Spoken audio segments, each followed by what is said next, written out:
Dito sa bayan ng Pamplona, Camarines Sur, pinuntahan namin ang mga magsasakang ito na mag-aani sa kabila ng init ng panahon. Kahit nasa 48 degrees Celsius ang init ngayong araw, kailangan nilang umani para makapagtanim.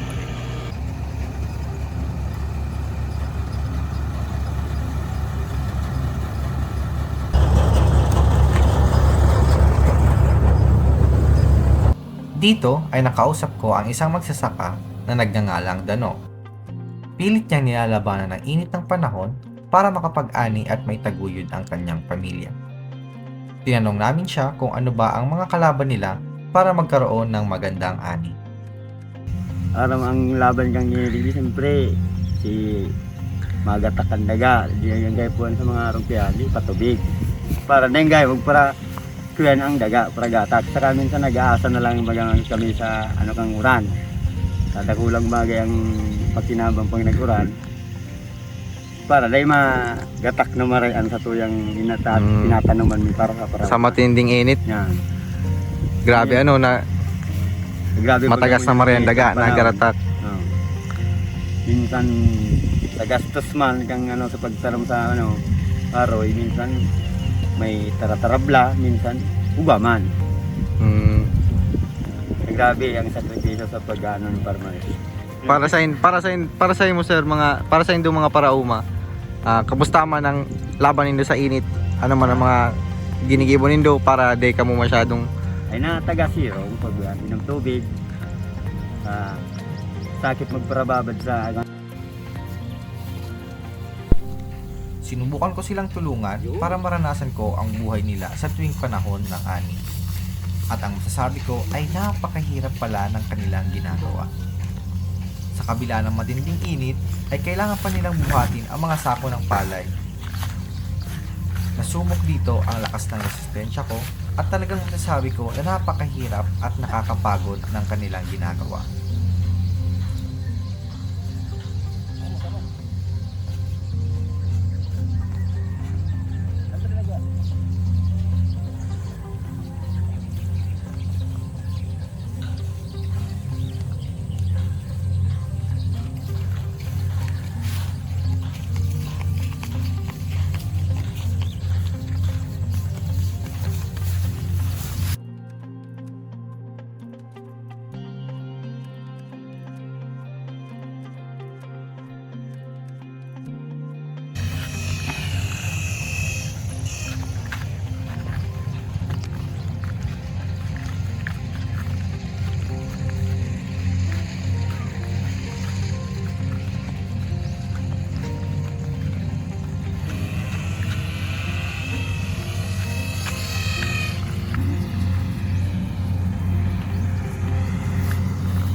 Sinubukan din naming tanungin ang may-ari ng lupain na si Ma'am Ivy.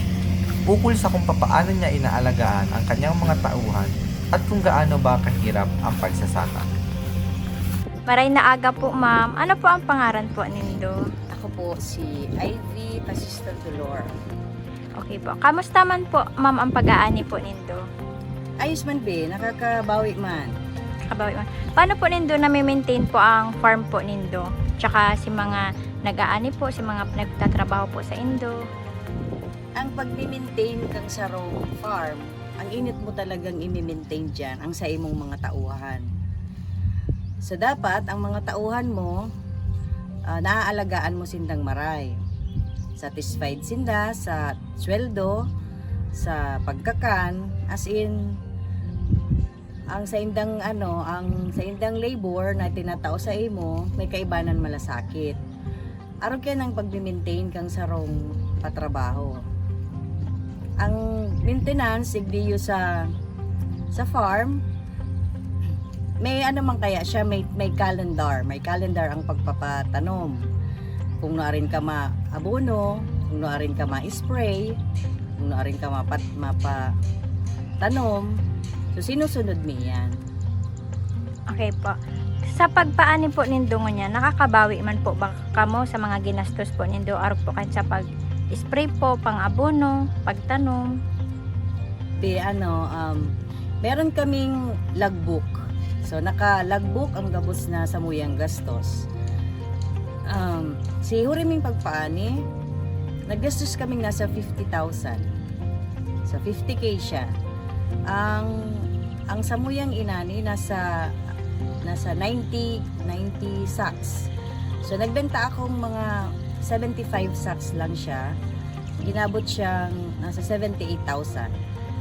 So nabawi ko na si 50k na ginastos ko, nakabalik sa ko 78. May 20 sacks pa akong bigtada. Araw kayan ang paghihiling kang kita kang sarong pagpapauma. Okay po. Sa pagtatanong po nindo, lalo po ngunyan mainit po baga ang panahon, ano po ang ginigibo po nindo? Siyempre dapat hydrated.